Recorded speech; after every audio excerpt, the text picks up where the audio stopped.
నమస్తే, welcome to our channel. నేను ప్రియాంకర.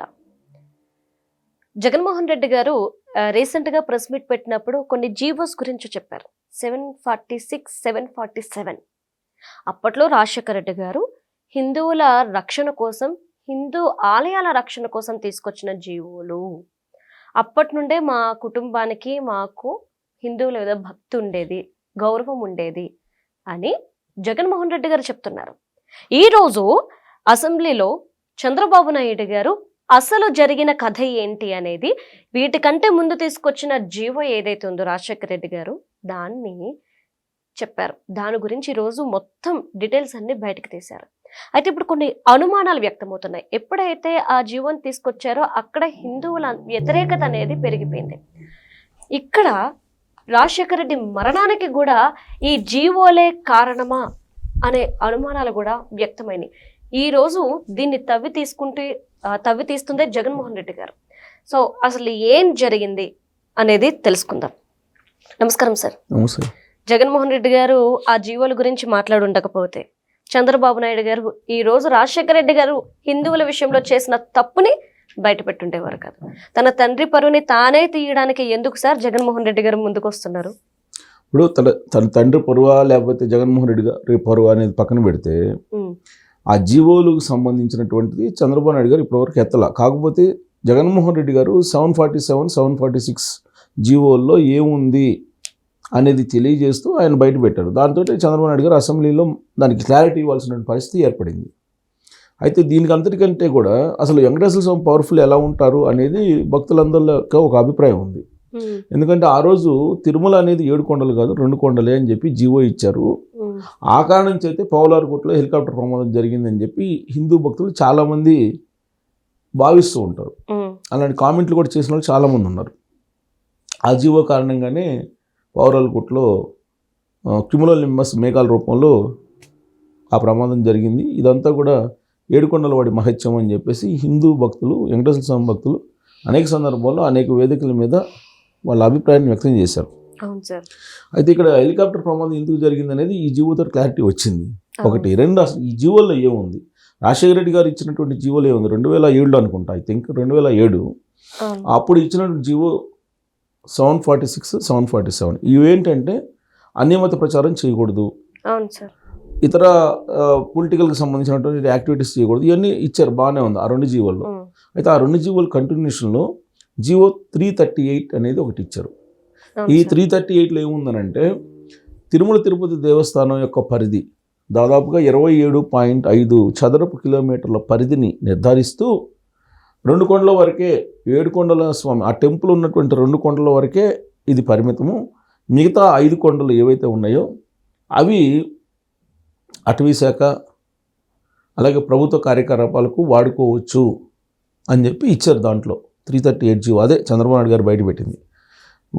జగన్మోహన్ రెడ్డి గారు ఏమన్నారు, అసలు మా తండ్రి హిందూ ధర్మాన్ని లేదంటే హిందువుల మనోభావాన్ని కాపాడేందుకే జీవోలు ఇచ్చారు, చిత్తశుద్ధి మీకుందా మాకుందా అని చెప్పి ఆయన ప్రెస్ మీట్లో మాట్లాడారు. ఆ 338 జీవోని దాచిపెట్టేశారు. 2 జీవోలను బయట పెట్టారు, 746, 747. ఆ జీవోలు ఓకే బాగానే ఉన్నాయి. మరి దాని కంటిన్యూషన్లో వచ్చిన 338 జీవో సంగతి ఏంది అని చెప్పి ఇప్పుడు బయట పెట్టారు. మరి ఆ 338 జీవోలో ఉన్నటువంటి సారాంశాన్ని అసెంబ్లీ సాక్షిగా చంద్రబాబు నాయుడు గారు బయట పెట్టి ఒక పెద్ద కుట్ర చేశారు తిరుమల మీద అని చెప్పి చెబుతూ, అసలు తిరుమల మీదే కాదు, జగన్మోహన్ రెడ్డి గారు ఆ రోజున రాజశేఖర రెడ్డి గారు తిరుమల మీద చేస్తే, జగన్మోహన్ రెడ్డి గారు వచ్చిన తర్వాత హిందూ దేవాలయాల మీద, హిందువుల మీద, హిందుత్వం మీద ఒక పెద్ద కుట్ర చేశాడు 2019 నుంచి 2024 మధ్యలో. ఆ కారణంగానే అనేక దేవాలయాల్లో విగ్రహాలు కూలిపోవటం, విగ్రహాలను నరికేయటం, అలాగే రథాలను కాల్చివేయటం ఇవన్నీ జరిగాయి అని చెప్పి చంద్రబాబు నాయుడు గారు మొత్తం వివరించారు 2019 నుంచి 2024 వరకు ఏం జరిగింది అనేది. అయితే ఇక్కడ తిరుమల కొండ మీద పవిత్రత అనేది అసలు అటవీ శాఖకి అలాగే ప్రభుత్వ కార్యకలాపాలు వాడుకునేదానికి 5 కొండల్ని ఎలా ఇస్తారు అసలు? అంటే ప్రభుత్వ కార్యాలయాలకు వాడుకోవడానికి అనుకున్నారా, లేదంటే చర్చికి సంబంధించేసరే? అంటే 7 కొండలు ఎందుకు, 2 కొండలు సరిపోవా? అవును, నేను చర్చి నిర్మిస్తాను ఈ 5 కొండల్లో నేను అని చెప్పేసి క్రిస్టియన్స్ కి మాటిస్తున్నానని అప్పుడే అనుకుంటా కదా సార్ అన్నది. అది ప్రచారం జరిగింది. ఓకే. బట్ ప్రభుత్వ కార్యకలాపాలు అటవీ శాఖ అప్పచెప్పడం అంటే ఆ రోజు ఉన్నటువంటి ప్రభుత్వ ప్రాధాన్యతలో అన్యమత ప్రచారం మిగతా 5 కొండల్లో చేసుకోవచ్చు అని అర్థం. ఓకే. ఇప్పుడు అన్యమత ప్రచారం 2 కొండల్లో మాత్రం చేయకూడదని జీవోలో ఇచ్చారు 746, 747లో. అంటే మిగతా కొండల్లో చేసుకోవచ్చు అనేగా. అలా హిందూ భక్తులు ఆ రోజున ఒత్తిడి తీసుకొచ్చారు. మీరు ఇవ్వడానికి లేదు, వెంకటేశ్వర స్వామి అంటే 7 కొండల వాడు, 7 కొండల వాడు అంటే మన 7 కొండల వాడు వెంకటరమణ గోవిందా గోవిందా అని చెప్పి హిందూ భక్తులు ఆయన్ని కొలుస్తూ ఉంటారు. మీరు 2 కొండలని ఎలా నిర్ధారిస్తారని చెప్పి ఆ రోజునే కోర్టుకు వేసినటువంటి వాళ్ళు ఉన్నారు. ప్రజా యుద్ధాలు, ప్రజా పోరాటాలు చేసినటువంటి వాళ్ళు, ఆందోళన చేసినటువంటి వాళ్ళు ఉన్నారు. దాంతో వెనక్కి తగ్గి ఆ జీవోని మళ్ళీ ఉపసంహరించుకున్నారు. జీవోని వెంటనే ఉపసంహరించుకున్నారు. ఎందుకంటే ఇదేదో చాలా ఇష్యూ అయ్యేటట్టు ఉంది అని చెప్పేసి ఆ రోజు జరిగింది అది. సో ఆ కంటిన్యూషన్లో జగన్మోహన్ రెడ్డి గారు వచ్చిన తర్వాత ఏ విధంగా తిరుమలలో కల్తీనికి సంబంధించి కానీ, లేదంటే పరకానికి సంబంధించినటువంటి కానీ ఇవన్నీ ఎక్స్ప్లెయిన్ చేస్తూ ఒక పెద్ద కుట్ర చేశారు.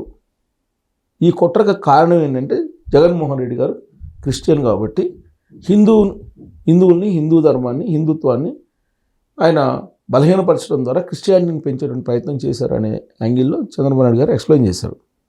ఆ సందర్భంగా కొన్ని ఫోటోలు కూడా డిస్ప్లే చేశారు. ఏం ఫోటోలు? వైవి సుబ్బారెడ్డి గారు చైర్మన్, ఆయన సతీమణి బైబిల్ పట్టుకొని ఆవిడ నుంచొని ఉన్నటువంటి ఫోటో ఒకటి అసెంబ్లీలో డిస్ప్లే చేశారు. ఆవిడేమో తిరుమల వెళ్ళి ఏమంటారు, మామూలుగా అయితే అనాథ రక్షగా ఏడుకొండలవాడ గోవిందా గోవిందా అంటారు. ఆమెమన్నారు, జగన్ రక్షగా గోవిందా గోవిందా అంటూ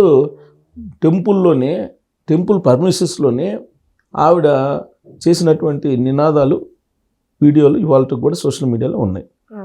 వైవి సుబ్బారెడ్డి గారు ఏమంటారు, నేను హిందువుని, నన్ను క్రిస్టియన్ అంటారా, నాకు వెంకటేశ్వర స్వామి భక్తి ఉంది అని చెప్పి అంటారు. ఆయన ఈ ఆర్జిత సేవలో టికెట్లు రేట్లు పెంచే టైంలో లేదు ఆ రేటు కాదు, పెంచేయండి అని చెప్పేసి ఆ వీడియో ఒకటి బయటకు వచ్చింది. ఇక కంటిన్యూషన్లో కరుణాకర్ రెడ్డి గారు ఆయన వెంకటేశ్వర స్వామి గురించి అదొక పెద్ద నల్లరాయి అని చెప్పి ఆయన కామెంట్ చేశారు. సో ఇలాంటి వాళ్ళ చేతుల్లో తిరుమల తిరుపతి దేవస్థానానికి సంబంధించినటువంటి మొత్తం పరిపాలనా వ్యవహారాలని పెట్టారు. ఎందుకు పెట్టారు అని అంటే, వీళ్ళకి ఎందుకు ఇచ్చారని అంటే, అక్కడ హిందూ భక్తులు రాకూడదు, హిందుత్వం మీద నమ్మకం పోగొట్టాలి, అక్కడ సౌకర్యాలు కల్పించకూడదు, అక్కడ పరిశుభ్రత ఉండకూడదు, అక్కడ ఏ కార్యక్రమాలని చేసుకునేదానికి వెసులుబాటు కల్పించారు. ఆ కారణంగా అక్కడ గందరగోళ పరిస్థితులు 2019 నుంచి 2024 మధ్యలో నెలకొన్నాయి.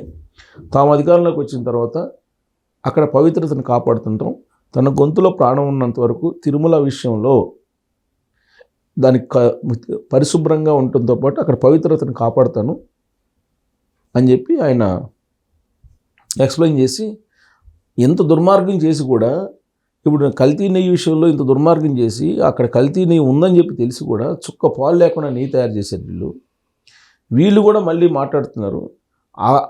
ఈ నెయ్యి కల్తీ నుంచి డైవర్షన్ చేయడానికి హెరిటేజ్ని తీసుకొచ్చారు. హిందాపూర్ డైరీకి హెరిటేజ్కి లింక్ పెడుతూ పెద్ద ఎత్తున వీళ్ళు ప్రచారం చేస్తున్నారు. మాట్లాడారు కదా సార్ ఆయన, డైవర్షన్ పాలిటిక్స్ చేస్తున్నారు అని చెప్పి చంద్రబాబు గారు చెప్పారు. సో ఓవరాల్గా ఏంటంటే, ఈ 2 కొండలు జీవో అనేది ఇచ్చారు, 7 కొండలు కాదు 2 కొండలు అని చెప్పి ఇచ్చారు, అది నిజం అని చెప్పి చంద్రబాబు గారు చెప్పారు. జగన్మోహన్ రెడ్డి గారు ఏమంటున్నారు, చిత్తశుద్ధి మాకుందని చెప్పి 2 జీవోలు రిలీజ్ చేశారు. ఆ జీవో 338 జీవో ఎందుకు సీక్రెట్గా పెట్టారు, అది కూడా చెప్పాల్సింది కదా ఆ రోజు జగన్మోహన్ రెడ్డి గారు. అది చెప్పలా, అది చంద్రబాబు గారు చెప్పారు. సో ఇప్పుడు తెలుసుకోవాలి, హిందూ భక్తులు కానీ హిందువులు కానీ ఎవరికి పవిత్రత ఉంది, ఎవరు దీని మీద కుట్ర చేశారు, హిందూ ధర్మం మీద కానీ, లేదంటే వెంకటేశ్వర స్వామి టెంపుల్ మీద కానీ, ఏడుకొండల వాడి మీద కానీ, కొండల మీద కానీ ఎవరు కుట్ర చేశారు, ఆ కంటిన్యూషన్లో జగన్మోహన్ రెడ్డి గారు ఏం చేశారు అనేది ప్రజలు నిర్ణయించుకోవాలి. ఉన్న విషయాన్ని బయట పెట్టారు చంద్రబాబు నాయుడు గారు. Right, thank you so much sir. Thank you.